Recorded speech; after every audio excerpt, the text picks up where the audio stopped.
Once upon a time, there was a strange magician called Dr. Who.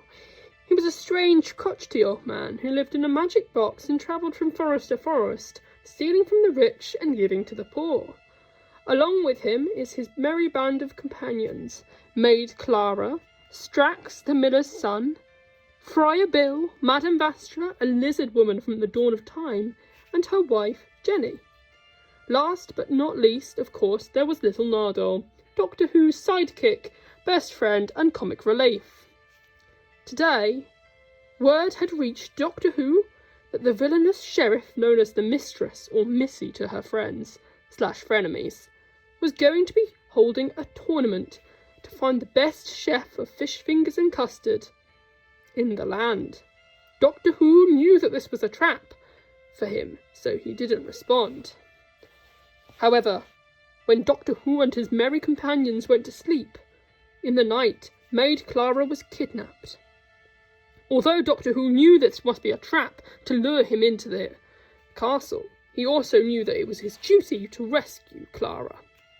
So, the next day, as the sun rose over the hills, with light weeping in every corner, like water spilling across a fall, like a shattering glass, Doctor Who and his merry men companions marched together like an army.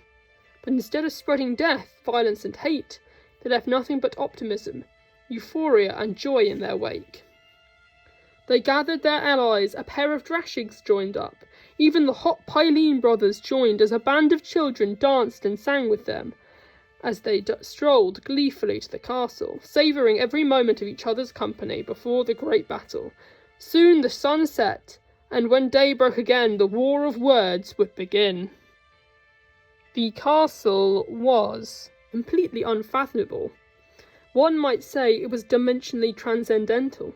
Doctor Who wore his hoodie to conceal his mysterious face and drew his magic wand as if preparing for an epic climax. Doctor Who sent his companions on a mission to locate the Maid Clara and to make sure that she was safe from the sheriff's villainous hands. Friar Bill asked if Doctor Who had a plan. He responded, "I'm Doctor Who, basically the definition of having a plan," as he put out his magical sunglasses and melted into the shadows. Outside, the outrageous screeches of the crowds, lustful for conquest, could be heard echoing down the corridors like a lost soul. Doctor Who promenaded out like some kind of superhero or rock star. Doctor Who muttered to himself, "Don't get nervous, there's less people here than when you met Elton John at Wembley Park." The crowds were like rows of screaming toddlers demanding attention. Doctor Who walked into the field like he was on stage, and the sun was his spotlight. In front of him, the Sheriff Missy in a lush purple dress, with a sharp and vindictive smile. She looked on expectantly. Maid Clara behind her, with her arms tied to a post behind her. "Well," she pondered aloud, "do you really think an old man can beat the scores of every man in the neighbourhood?" "Listen," said Doctor Who in reply. "To what? The sound of me killing your yummy little friend?" Suddenly, Doctor Who struck a guitar chord out of nowhere. Using some kind of mystic power, he pulled out an electric guitar, fully plugged into one of his pockets. Missy raised an eyebrow in doubt.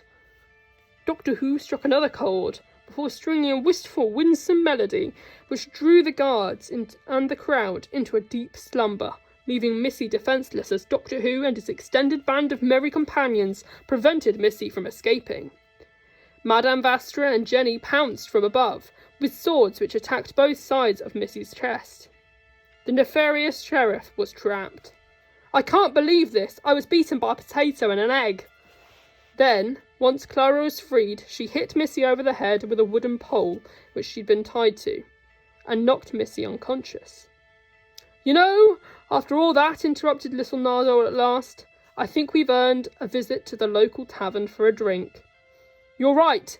First round's on you," joked Doctor Who, as they sang and danced to the tavern once more, as they lived happily ever after. The end. "So, you really want us to write that in our English exam, miss?" asked a bewildered Ruby. Clara has got so caught up in passionately reading her short story to Class 2B that she'd completely forgotten that she wasn't on an adventure with the Doctor, and soon found herself drawn back into the reality of a dingy classroom with hardly enough resources to go round, and a group of children who clearly didn't share her intense interest for storytelling. "I said something like that, yeah," she replied swiftly to cover up the fact that she had been lost in the world of her fantasies. "But," intervened Ruby, "but what?" "That was so wordy," Ruby said, struggling to find the right phrase. Clara let out a miserable sigh, which was luckily covered by the painful shriek of the lunch bell. Clara dismissed the class as efficiently as she could before eloping off with the Doctor in the TARDIS back to the world of adventure, danger, and mystery.